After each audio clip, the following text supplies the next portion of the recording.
First off, I want to thank the brave men and women who work behind the wall. I want to thank them on a national level because their job goes unrecognized. How do they try to turn a guard?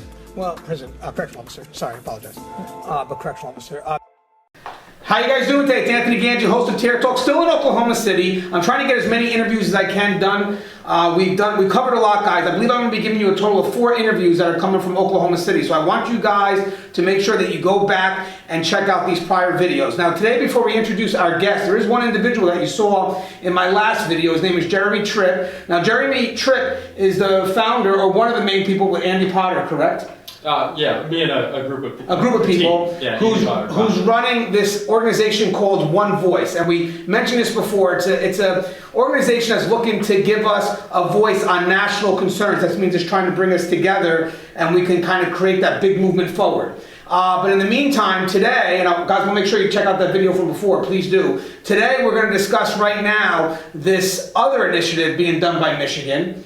And I'm actually going to forward it over to Jeremy Tripp real quick to explain what's going on with this new initiative. Yeah, so when we're not talking about One Voice, in my day job, I'm the Director of Government Affairs for the Michigan Corrections Organization. And this video you're going to look at is a video we created in 2016 called the Officer Dignity Initiative to hold inmates accountable for liquid assaults and sexual deviant behavior from inmates towards staff within the Michigan Department of Corrections. And guys, now remember guys, the video is about 14 minutes long, and when we come back, I do have a panel of experts here. I'm going to introduce them, and I want to discuss this initiative because actually in some states they're just starting, some states are in the process of moving forward, and there's other states where it's been in effect for a few years, like you said, Jersey, right? 2013? 2013. So I think we have a very good rounded dialogue that's going to be coming our way. So guys, after our video, come back and prepare for our dialogue. Humiliating, degrading, and demoralizing. You can't wash the taste out of your mouth fast enough. It's gut-wrenching. It lasts for an awful long time. These types of crimes are the most vile, disgusting type of crime that a person could be subjected to.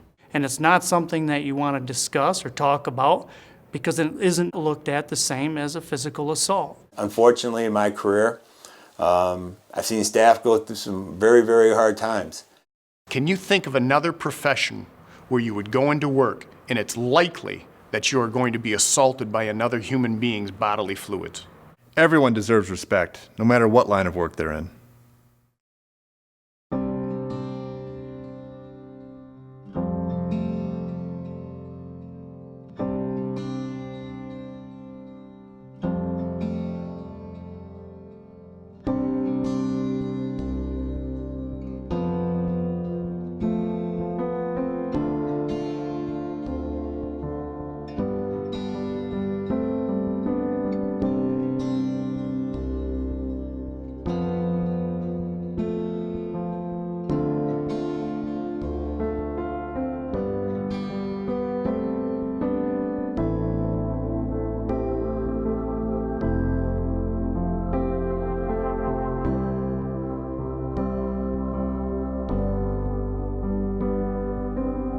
When somebody says that a dignity assault is just part of the job, or you should have known that when you took the job, or you're not hurt because it wasn't a physical assault, I think it's the most disrespectful thing that you could say to a staff member.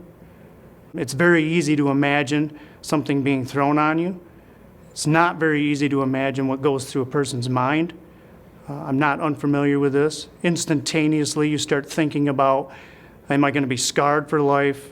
Was this urine? Was this feces? Does this person have a disease that threw this on me? And am I going to take that home to my kids? And am I going to have to live with this? And then to regain your composure, it's not an easy thing to do. I think it's hard for the average person to appreciate the psychological effect that it has on somebody. These are very demeaning and vile crimes. And it's not something that you just turn around and walk away from and forget about easily. When you have something like have somebody masturbating to you or in front of you, or have somebody throw something at you, it changes who you are. Imagine if you were out on the street and somebody pulled up next to you and they flashed themselves at you. Think about what that would do to you.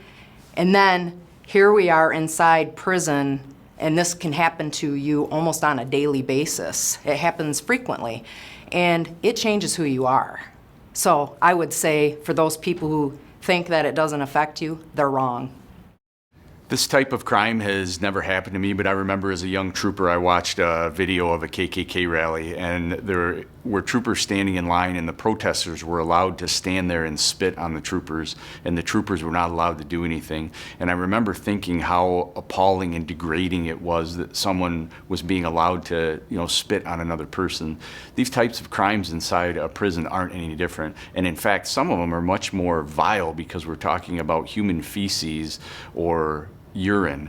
I cannot think of any circumstance where it would be acceptable for anyone to throw any type of substance like this on another person, but I can't imagine how awful and degrading it must make the MDOC staff feel.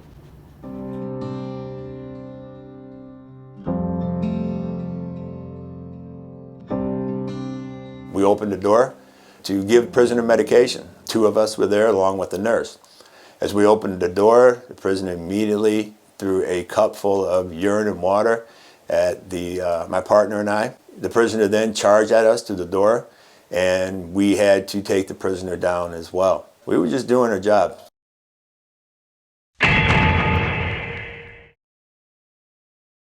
Working in a predominantly male system, I often face adverse situations that women in the civilian world would be appalled by.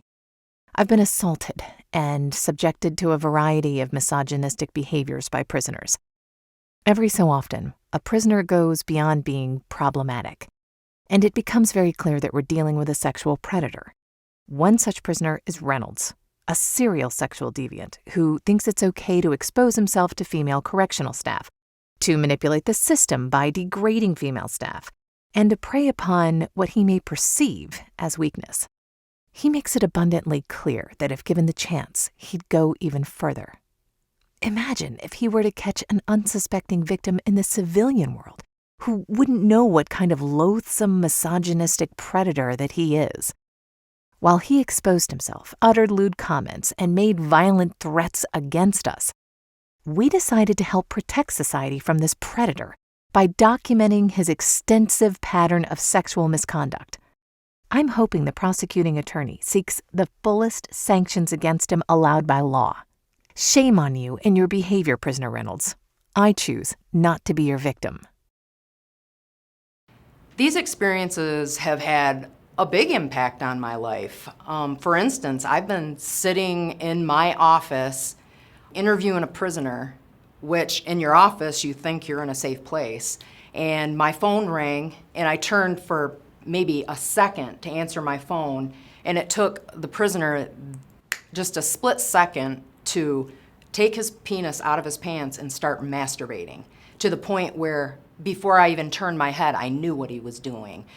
That was humiliating, it was degrading to me, and to this day, it probably happened, 5-7 years ago. I remember that like it was yesterday. Prisoner Anderson threw a cup of liquid in my face. He said it was just water. Of course he's going to say that. Some staff said it smelled like urine. Others said they were pretty sure it was water. I'll never know.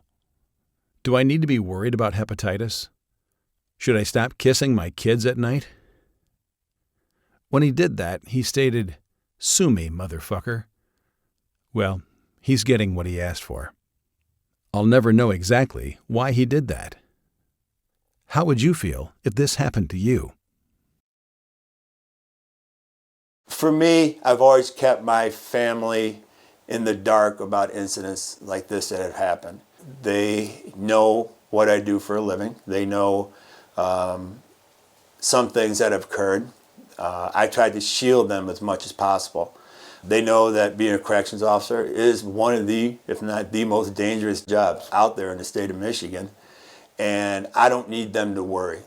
So directly, I've never told them. Directly, I don't think they have been affected. Indirectly, yeah, because when I say I can leave it at work, it still travels with me when I go home. So indirectly, yeah, it might affect my mood. It may affect my demeanor when I get home, not just for that day, but for days afterwards, because we are human, and it is a part of life that we've had to deal with for as long as I've been employed.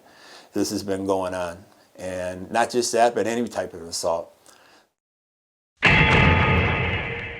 He stated, "If you want to make something of it, you better know this will never end. I don't give a fuck about you or your bitch wife. I'll be out in the world real soon. I'll always know where you work and when you're not home."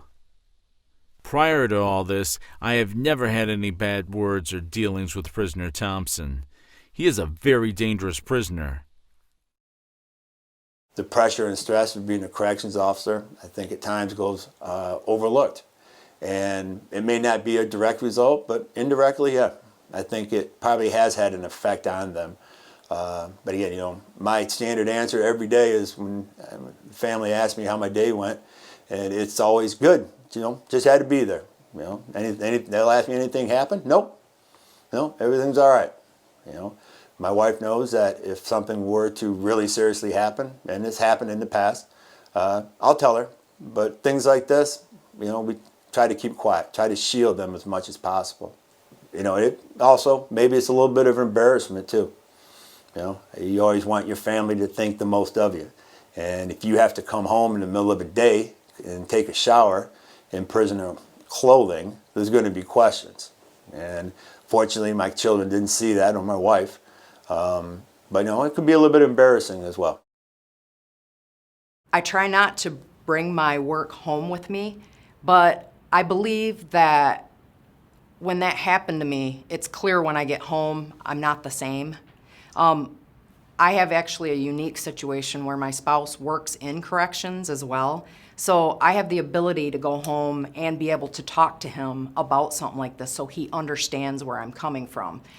My daughter, on the other hand, she doesn't understand. So if mom comes home from work and she's off or in a bad mood, you know, she doesn't get it. So they get where I work. They know that there's some odd things that may happen on a daily basis. And I think after 22 years, she's learned how to kind of read me. But it's not the same. It's not the same as mom goes off to an office setting where normal people, normal things happen on a daily basis.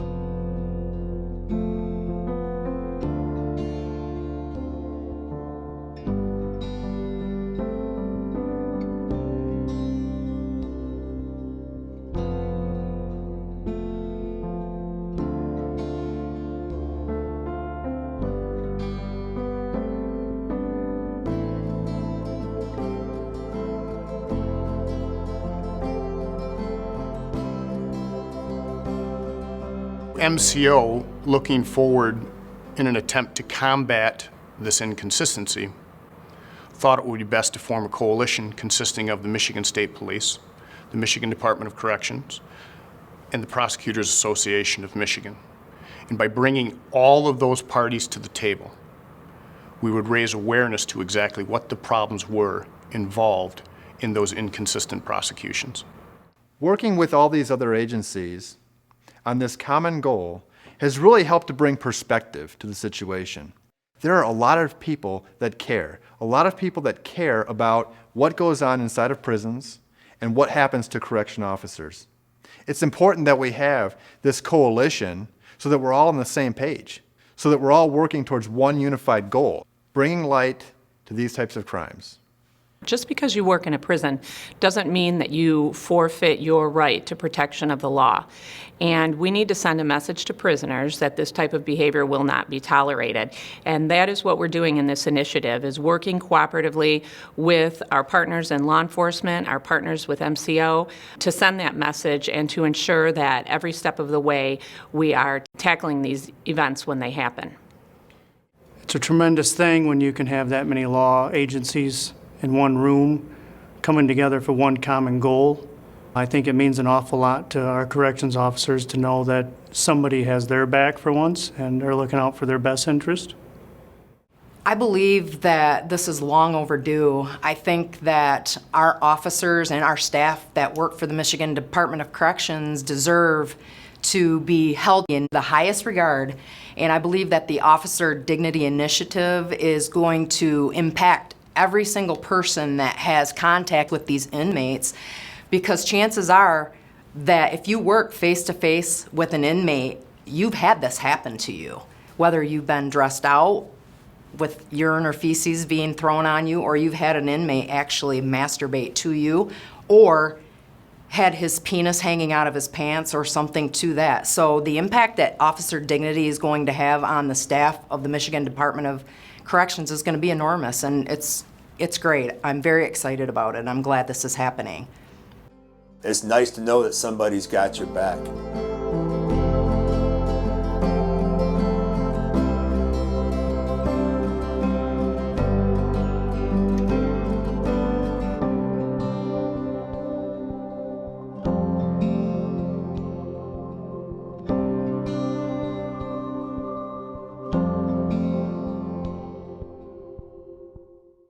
All right, thank you guys for watching the video. Now, I love the video. I hope you guys enjoyed it. This is showing the first step of initiative that I feel is something that's needed in corrections. So before we get into the dialogue, I would like to have my panel introduce themselves. So Jeremy Tripp, do you mind introducing yourself again? Jeremy Tripp, Michigan Corrections Organization. Brett Onsted, Ramsey County, Minnesota. Joshua Rouge, State Correctional Officer, was nominated for the Medal of Honor recipient. Eric Spearer, Chairman of the National Medal of Honor Foundation Selection Committee. Jim McHenry, Michigan Corrections Organization Member Engagement.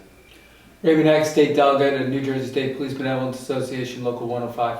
All right, guys, so obviously when you see the video, right, we're looking at a very powerful initiative that is at the starting stages at one state, in the process of completing in another state, and already is been active for what, 5 years? 5 years. So let's talk about the initiative here, okay? So let's talk about what were the first steps to get this done, and why do you feel it was needed?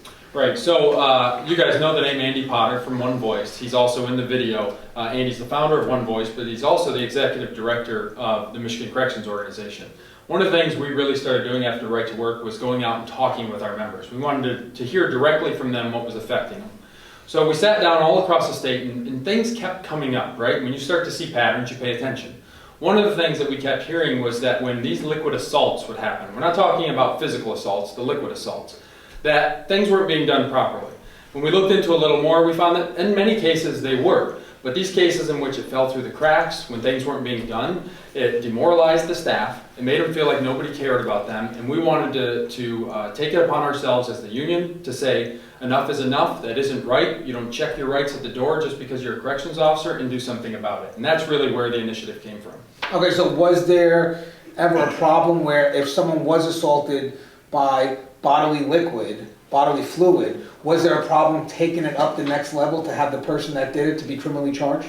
Yeah, so what we found is there was inconsistencies all across the state. Depending on which prison you worked at the time we had 33 facilities. Depending on which county, which facility you worked at, you might have a prosecutor that was really good, and they might actively have folks that would prosecute those criminal cases, but then you had others who wouldn't take them on. And what we found through a combination of ally building and working with the groups that are involved in the process, we found that the prosecuting attorneys, many of them, they didn't realize that there was funding set aside to actually prosecute these cases. So then when they look at their resources, they said, we're not going to spend those small resources we have to prosecute somebody in prison already. All right, so when we feel that we need to create a law to help protect us, so let's go back to New Jersey, who's had this law into effect for 5 years, correct? Correct. What would be the steps for someone who's just trying to start out and pass a law like this? How does this process work? Well, each jurisdiction would vary from state to state, but in most aspects, what you want to do is first go to the Law and Public Safety Subcommittee within the Assembly and the Senate and try to articulate your position. I mean, it pretty much is a no-brainer. There's no difference between bodily fluid and actually a physical assault, because they're actually one and the same. And it's more of it actually is compounded because it's more of an emotional behavioral aspect that follows with it, with the victim. But you would go to Law and Public Safety, and then from there, you would actually parrot it with the Senate, and then with that, you would go to the appropriations to find out if there was funding for it. And if both sides actually agree and they actually vote, then it would actually go over to the governor, and the governor would promulgate the law from there. So where is the state of Michigan at right now with passing this law? So Michigan's been lucky, and that's why we tried to create this initiative in a way that we can share with others. We're lucky in the fact that we have laws on the books that are able to, while they're not specific to this, prosecutors are able to use them and prosecute for these types of assaults. But there's other states out there that you actually have to write a piece of legislation.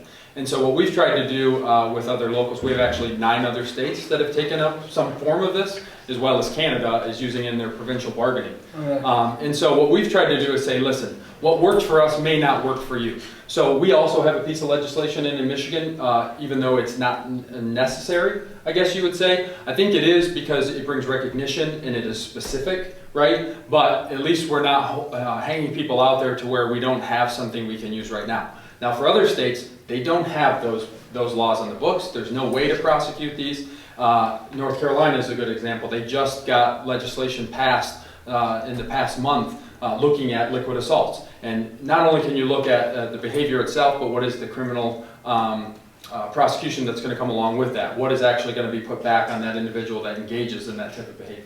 And it's great because you're actually able to start a process, and then other states will see what's going on and hopefully mimic that process, especially if it proves to be beneficial.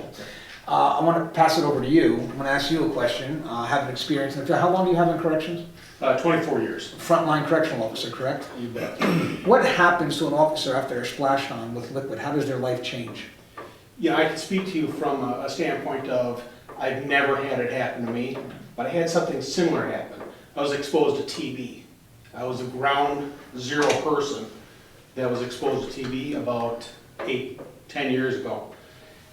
And it profoundly changed my life. People didn't want to be around me. People still react because TB is so unknown.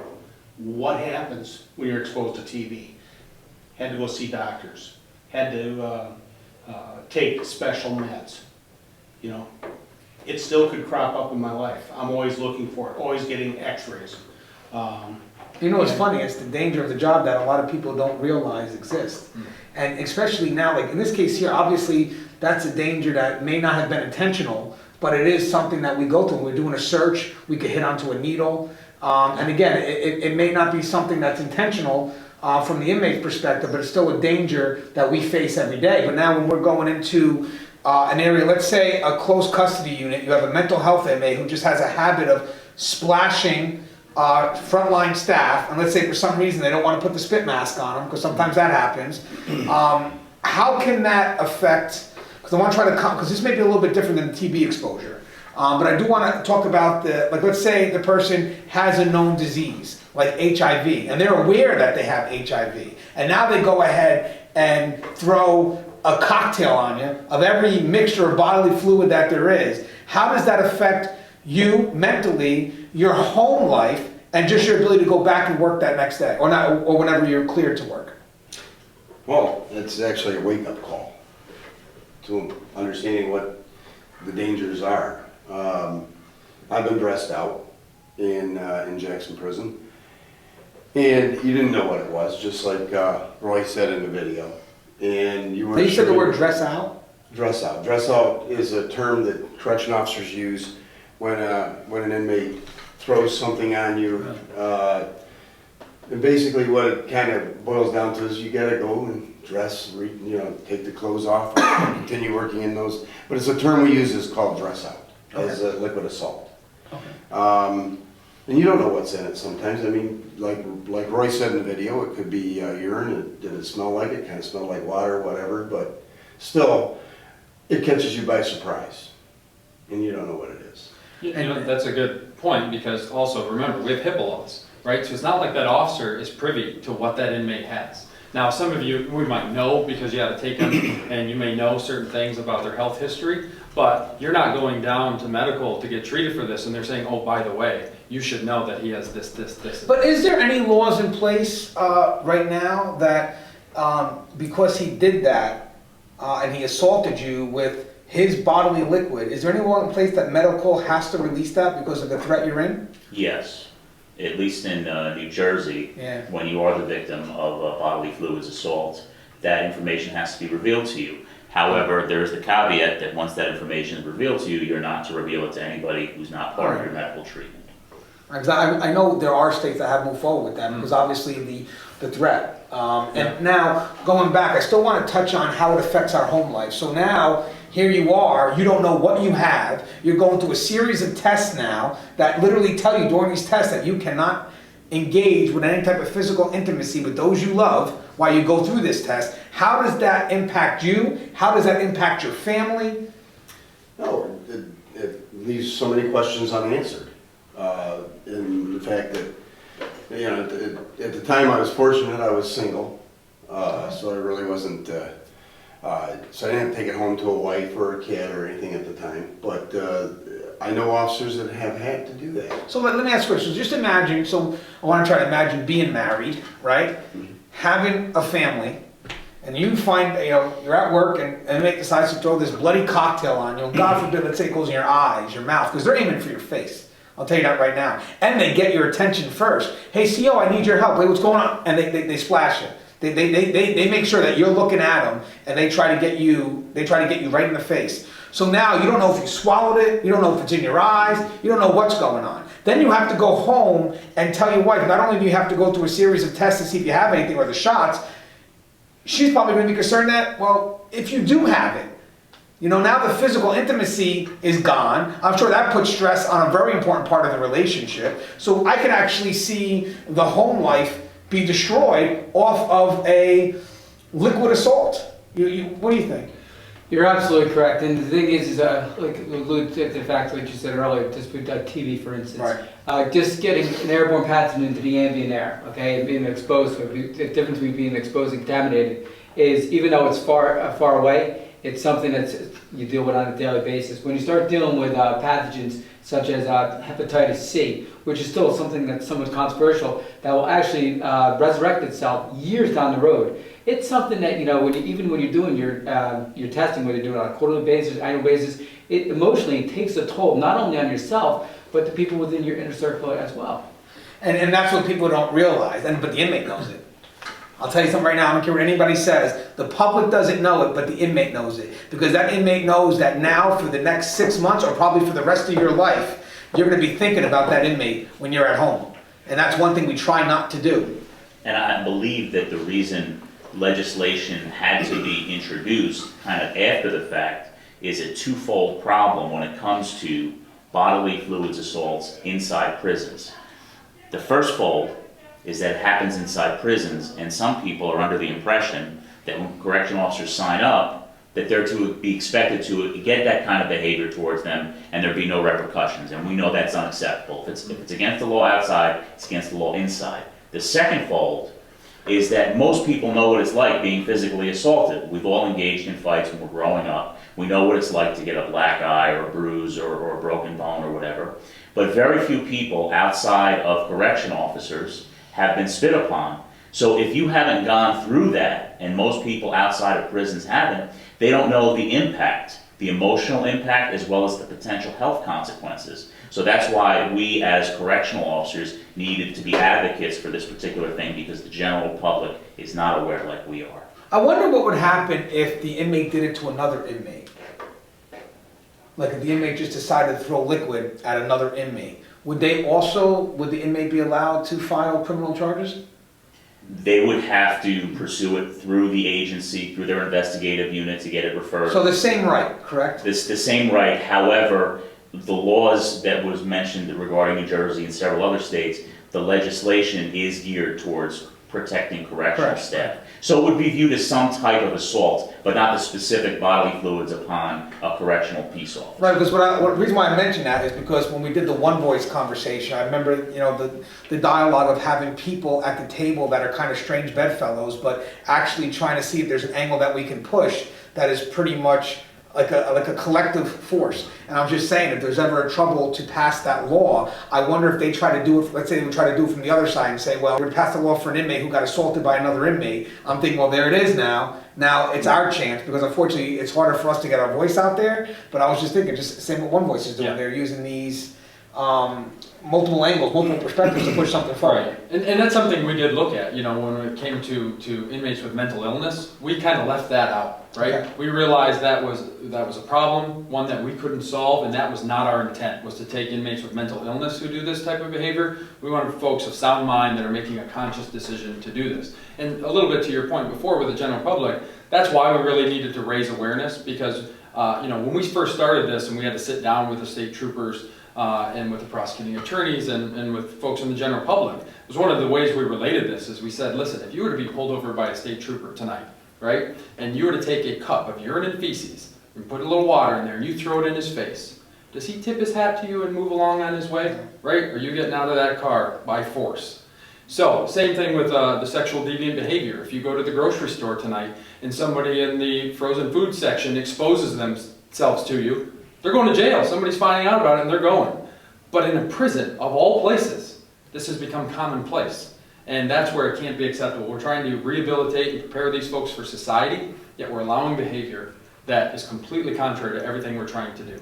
And we have to set a precedent for the other inmates to say, listen, you can be mad, you can be angry, but if you engage in this type of behavior, there will be consequences to it. And there should also be internal consequences in addition to outside charges. I know that one of the things in national reform is to reduce periods of segregation and isolation. However, there has to be some type of internal consequence, like a raising in the custody and security level, going to a different prison or facility if you're found guilty of this type of institutional infraction. Something that says possibly to that inmate, if they're thinking about future consequences, that this is going to happen if I wind up doing this, to maybe give them pause for thought before they do that. Okay, so now I noticed you also mentioned ways that we can notify staff that this law exists, and it's funny because I was looking at the PREA. We have PREA at every entrance, every housing unit, so the inmates know that these laws are there to protect them. And it also is meant to deter staff. We know that's what it's up there for. Can we expect the same, like something hung up for the inmates to see that protects staff? So we can't expect it, but we should demand it. And so one of the things that we did was we created, we worked with the Department of Corrections, and we created these placards that went up in every single housing unit to, one, be a deterrent to inmates, knowing, listen, if you engage in this type of behavior, there are consequences, here's the law, and this is what will happen. And for staff to walk in every day and see those in those housing units and know that somebody cares about them. And we have one of our chapter officials at Macomb Correctional Facility, for instance, and we were talking to him the other day about, has this had an effect? Because we've now been doing it for about 2 years. And one of the things that he said was, ever since we put those placards up, I'm able to point to that when somebody's starting to get aggravated. And our incidents have gone down so much in his unit because he's able to help them de-escalate and say, listen, do you really want to add another 5 years to your bid here for this? You don't. There's something in the video that mentions the officer who did get assaulted. He had to put on an inmate uniform. Right. Can we? Because I know I got my audience right now thinking what? That was pretty commonplace in Michigan Department of Corrections for a long time. That if you were dressed out, you went cleaned up, and they give you a prisoner blue shirt to wear. And you'd either work the rest of the day with that on, or you went home with it on. So obviously there's definitely a violation of safety and security, right? It's embarrassing. And the other thing, I was just going to touch on that. The other thing is it's humiliating. Yeah, we fixed it, and that was a little more commonplace, I think, a little earlier. But then what we found the problem was that these facilities weren't anticipating that this could happen. So if you're a triple XL guy and there's a large uniform, there weren't enough uniforms on hand to be able to give them. So then they would still let you get cleaned up, and let alone, remember, with understaffing and everything we have going on, you were just going home to collect yourself. It's like, oh, hey, go get cleaned up and come back, because we need you to be here. So that was a practice that was eliminated rather quickly, or? So basically, once we talked to the Department of Corrections, credit where credit is due. They said, absolutely not, this shouldn't happen. We will make sure that every warden knows to have extra uniforms on hand in case something like this happens. And so we had these issues before, like you heard in the video, but they took that one, they handled immediately when we brought it up. And I know actually at Cooper Street Correctional Facility, on off grounds, or not necessarily off grounds, but outside the secure perimeter, there's an area where an officer can go and clean up and put a different uniform on. Okay, and to be honest with you, that's actually a good investment for a lot of states to do, to have some backup uniforms just in case something like that happens. I don't even know if a lot of states actually do that. I think they may either just send the officer, obviously, to get checked and then tell the officer just to go home. But as to put them in, and also, wait, I gotta say something. Did we also say that they put them in the inmate uniform and they could work the rest of the day? Yeah, we did that. I just realized you just said that. We've done that. 90s? Well, it was back in, about back in the early 90s. You know what's funny? I actually did an episode recently on, and it is going to cross into this, trust me. We were talking about the difference between polo shirts and like a utility B shirt. And some states like polos, some states don't. And then in this state here in particular, they actually were changing to a khaki or some color polo. I think it's a khaki polo that actually is the same color of their inmates in their higher units.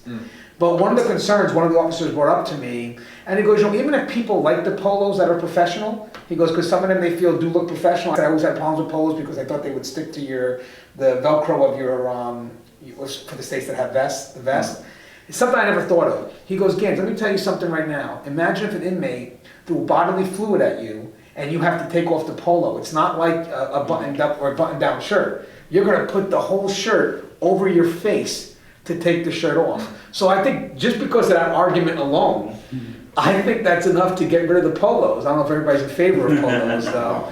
Okay, so there are some people that are in favor of polos. So. Yeah. But that does make sense, right? Why you would prefer the button up over the polo? It's actually with the cleanup. The thing is certain polos, whether it's a cotton or a poly, mix, you got to be very cautious of that because again, like you said, when you're pulling it up, if it gets into the actual fiber itself, you couldn't be pushing it across your face, which can actually get into the orbital sockets because they're exposed. So let me ask. So now you're on this first step. How long do you think the process is going to be before we start moving into law? Well, I think the main thing is how do you eliminate the inconsistency? And that's not just on the departments, that's not just on passing legislation, that's also on us, right? So one of the things we looked at as we looked through the holistic process, we said, okay, we can do a better job so when it gets to the prosecutor, he can prosecute. How do we write a better report, a more professional one? If we know it's going to go to a court of law, how do we make sure we have everything there we need? Another thing is, how do we take the proper pictures? I don't know how many prosecutors told us that there were bad pictures, they were black and white, I have no idea who the officer is, right? So now I'm trying to prosecute when you haven't even stepped back to show me the name tag of who it is, right? And so things like that I think are key to this. I think across the country, stuff like this is supported by both Republicans and Democrats. I can tell you in the state of Michigan, when we moved, we're still moving this law, right? In the House of Representatives, it passed 110-0.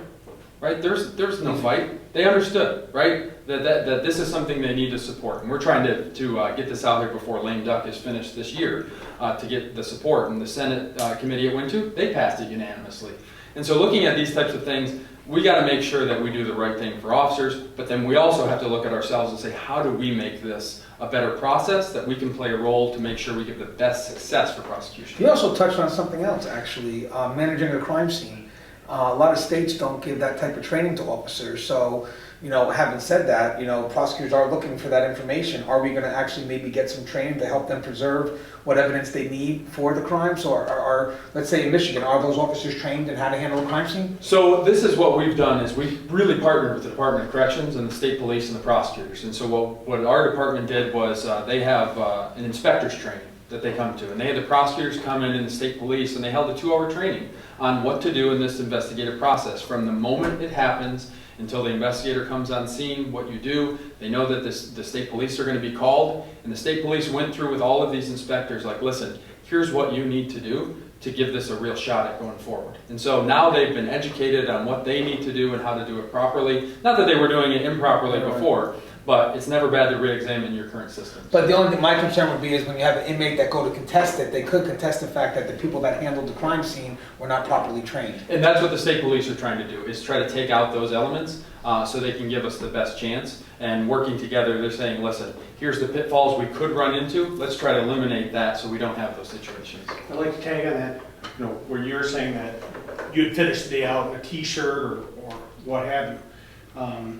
I've had blood exposures, and it was during a normal incident at the jail, so I wasn't attacked, but I had a blood exposure, and the first thing that they said was, you're going to the hospital for a blood draw so that we can show that at this point in time you don't have any infections.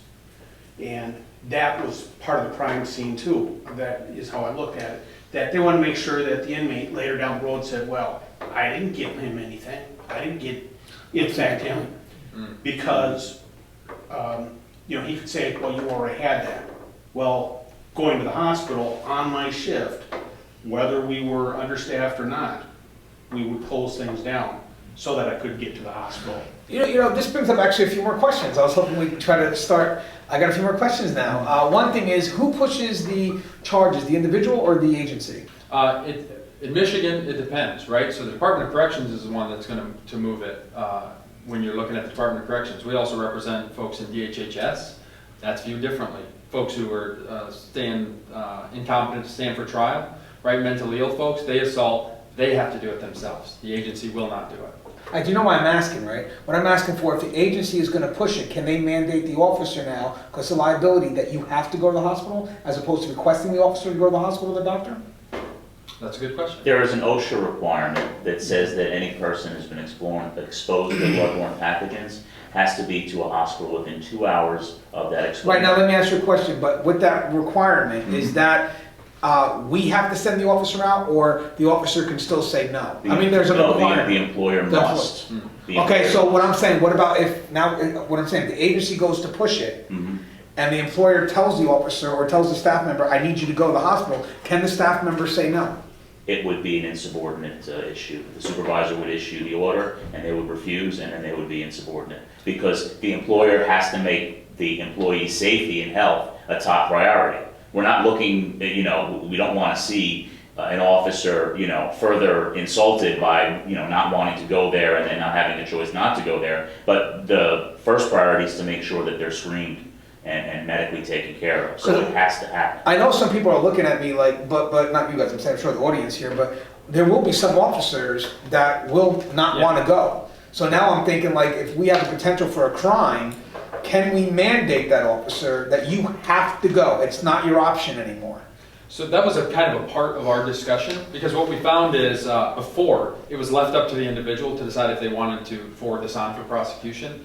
And that obviously doesn't help the next officer that comes down and has to do their shift. And so what we really tried to do in the process here is eliminate the individual's ability to have a say in it, right? It's not up to you. The department says, if this happens, we are going to do X, Y, and Z, and it's not up to you to decide whether or not we're doing it. It's part of our procedure, part of our process, and it will happen. And I as a union, obviously we would agree with that, correct? Yeah. The good manager also will say, if you're going to claim workman's comp, you need to have this test done, because they can say that it happened prior. You had it prior. Right. It's going to be hard to prove workman's comp if you had it prior. If you don't have that initial test at the time that it happened, you can't prove workman's comp. Right, and I think that's what was great that you touched on that, because I wasn't thinking about that, because now, you're right, you got to prove that it was that inmate, and that means that the only definitive proof is literally that test that goes right after. Because I know you have, don't get me wrong, you have all this other stuff you got, but that medical test, I think, has a lot of weight on to determine that. That's because why? Because it was tested right after it happened, and this is obviously related to the incident that occurred. Now, before we close our thoughts on this movement, which I definitely think is a needed movement, would there be any advice that you would give from a state that already has it in effect for the last 5 years to a state that's trying to get it moving? Yes, networking and partnering. One of the biggest things in New Jersey is we have a strong relationship with our law enforcement brothers and sisters, whether it's with the state police, our county prosecutor's office, and our attorney general. What we do is we take that and then we actually deliver it again with the legislators.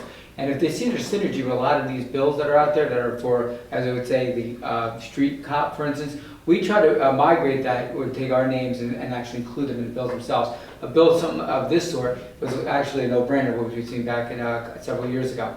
And that we would actually make sure that we would use them as internal stakeholders with us and actually be the people that actually would testify and work on our behalf as well. I wonder if people realize how complicated of a process it is to put something together to what you figure is common sense. I'm actually the legislative chair of our association, and like what Jeremy would know, it's to get a vision of a law, to actually have it to come to fruition, is a lot of paperwork, a lot of surveys that we do here, a lot of educating people, and it's not by default because the fact that the legislators are ignorant to it, they're just not educated in it, and it's our jobs to actually bring it because we have the first-hand knowledge. We have to bring it to them and justify the reason why we want to do it, and then to quantify why it's in the best interest of society and the state of New Jersey as well as us to have this. And of course, a lot of times we'll be talking about the dollar signs, and what we do is we never talk about the amount that you spend. If we feel strong about it, we talk about the investment and the rate of return that the state and everybody else would have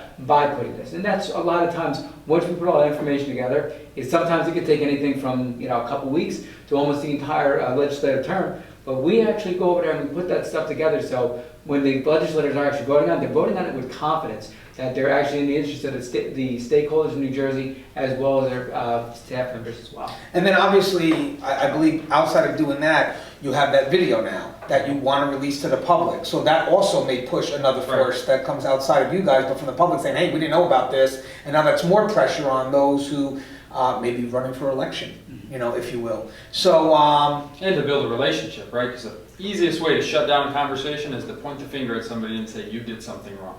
Right. And what I like here is, guys, if you guys are watching what we've been talking about the last couple of days, you'll notice that for those that say change cannot happen, it can happen if you make the initiative to do it. And I feel right now we have a lot of people that like to whisper in the shadows and expect change and not be involved when there are people that say, hey, come on, let's yell, let's get this going, and they're not around. And these are not, I know this may sound weird, and I always say this just to kind of make sure people know, these aren't union issues. These are issues that are pretty much one-on-one that deal with the safety and security of any individuals. I like what you say. Happens on the outside, where would the person be? Right.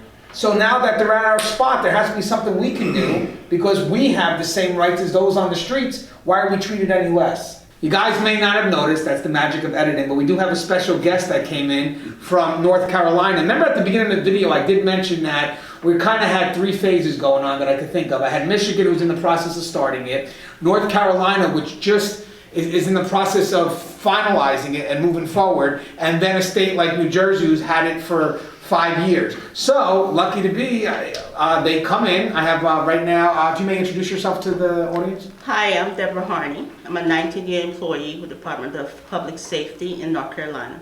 Right now, so you guys just recently, are you finished with the battle now, or is there still some final? The battle is finished. It has been implemented already in the prisons. We have, at the unit I'm at, we have 4 cases right now that the minute the inmate does the action, we remove the officers, have them report directly to the county department, the jail, and then to the magistrate's office, and then they take papers out on them. And then at that point, within a month's time, the county puts all of the cases on the same day, and they're heard on the same day. Okay, so when you say papers, you mean charges? Charges out on them, yes. Okay, so actually this is something we didn't touch on just yet. Mm-hmm. So once the law was passed, did you see any changes in the inmate behavior? Did within those 2 months, were you getting more than like what you got now 4, or? Because that seems like a lot after the law passed. It's pretty bad where I work. Okay. Because we have a lot of female staff. It's stopped a little bit. It's a little bit better. Now the word is going around that they are being charged. When the issue comes up, which was the issue initially, was with the mental health patient or the one that has a sexual problem. It doesn't matter to them. They're going to do it regardless. Oh, wait a second. See, now that's what was actually, when I was thinking of like the mental health concerns, I was thinking more of like the schizophrenia, the bipolar. But that's not, they're not the ones that are doing it though. Right, that's actually something that we should definitely, that's a very, very, I'm glad you came. That's an excellent part of our discussion. When we're talking about those with mental illness, are we talking about those that are aggressive in sexual behavior? So for us, no, that's not what we're talking about when we talk about mental illness. I think you were touching on a little bit of that. You know, these folks who are sexual deviants in this behavior, those folks are getting prosecuted, right? That we're not saying that that's an excuse and that's a mental illness. Those folks are getting prosecuted because for many of them, that's not why they're there, right? They could be in for a completely different crime, and so making sure that we look at it case by case. Obviously, you have to look at it. So what about like you do have like someone that has a history of sex crimes coming into the facility, right? And then still repetitive sexual infractions while they're in the facility, especially with the bodily fluid, right? Would that be something that, you know, because of his mental illness, you couldn't go forward with? Well, I'd say good luck with your lawyer. For us, right? We want to get it to the prosecutor, and it's his job to prosecute. Whatever defense he wants to make on his own behalf, then go for it. But we want to make sure that those officers are protected from. So that's what I'm saying. So you're still going to push it. Yep. And that's what you guys do, right? You guys still push it. You think you would get any kickback if the guy did suffer from some form of sexual, I don't know what paraphilia? Yeah, paraphilia. Would you get some kickback on that, because they'll say, well, that falls under mental health? No, because at my particular prison, we have a program there for sexual crimes. It is a balanced perspective. Mm-hmm. And let me ask a question, as you said, so you've had it implemented for how long now? It's about 2 months. 2 months, and has anybody been charged yet? Yes. Really? Yes. At our unit alone, I know for our unit, we had 4 so far. All right, and what are they usually looking at time-wise? They're saying at least 2 years. And is it consecutive or concurrent? It's going to be added on to the end of December. Consecutive. And that was the big push that you guys wanted. That's what we have in our bill. Yep. It's consecutive. We have it separated between the third and fourth degree. Third degree is if there's a bodily harm with it, and then in absence of that, they'll go to the fourth degree, but it's all considered consecutive. Right. Good. And guys, you guys understand what consecutive and concurrent is. Concurrent would run with the time you already have. Consecutive would be add on, and the only time really concurrent really kind of works is if the person's almost done with their time. Then it can only absorb so much and they still have the rest to do. Or if they get found not guilty of the crime that they're in on, then the concurrent time can tick in as the main crime. But other than that, I thought it was great that you actually stopped by, because we were trying to get the 3-prong of where we're at. So it was actually pretty cool, because we're getting ready to wrap up the video, and here you come in, and I think we touched on something else we didn't get a chance to discuss. And I felt that part that was pretty well rounded, correct? And there's one last thing I want to say before we go. We do have someone here. He's a correctional officer for a state corrections facility, and he is also a honoree. He is the recipient of an award today for his courageous act. And I'm going to forward this now to Eric, who can go ahead and talk about the nomination for this gentleman. And then I would love if you could, Josh, just to share that night with us. Sure. This is very prescient that we are discussing this right now after this topic. Yes, it is. Because the award is given for a type of act interrupting. I'm not even going to give it up because I want Officer Ruiz to explain it himself. But he is one of 4 Medal of Honor winners, but he is given the specific special honor of that award being named for an officer who has since passed away. Her name was Nyla Rittenauer. She was a DC correction officer, had a wonderful heart. She helped people on and off duty and into retirement, and died tragically in a car accident several years ago. And because of this particular brave and heroic act that Officer Ruiz did in helping somebody, we felt it was important that he received that particular Medal of Honor. So with that being said, tell us about the act you're being recognized for, Officer Ruiz. Sure. I was driving home one night pretty late. It's about 1:20 in the morning. And as I'm driving around looking for parking, I had the windows down. And I noticed, I heard a female voice, but I heard it like in a sobbing, crying, asking for help. As I fully lowered my window down, I see this male holding her from behind. So I parked my car right along the side of the driveway, and then I stepped out and I saw fully what was going on. You know, this individual was raping, sexually assaulting this female, and I'm to dress myself as a law enforcement officer for the state, and I told him to get down on the ground. From there on, he refused to obey my commands. So I went ahead, put him against the wall, and put mechanical restraints on him. And then the individual said, "I'm not going to jail for this."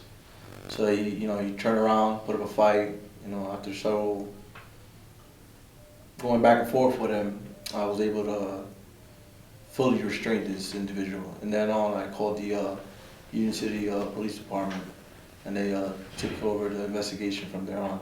And she was given appropriate treatment, did a rape kit, they took her to the hospital, and the Detective Bureau dealt with it from there. First of all, thank you. Just to touch up on that, I want the public to know, you didn't have to stop. No. But you chose to stop. Yes. You didn't have to act, but you chose to act. And this is the courageous, this is the type of people that we have that work behind the wall every day that don't get recognized. Is that crazy, guys? This is what is behind the wall every day. And there are people that are going to dare bastardize the profession and say that these professionals are not law enforcement officers. You just truly defined what we all strive to be. I want you to know that. And you are well, obviously, deserving of that reward. You take that moment today, the award. You take that moment today. And again, thank you for your service. All right, guys, as always, the show is Tier Talk. Got one more interview coming, and we'll call it a wrap from the Midwest. All right, guys, take care, guys. Stay safe.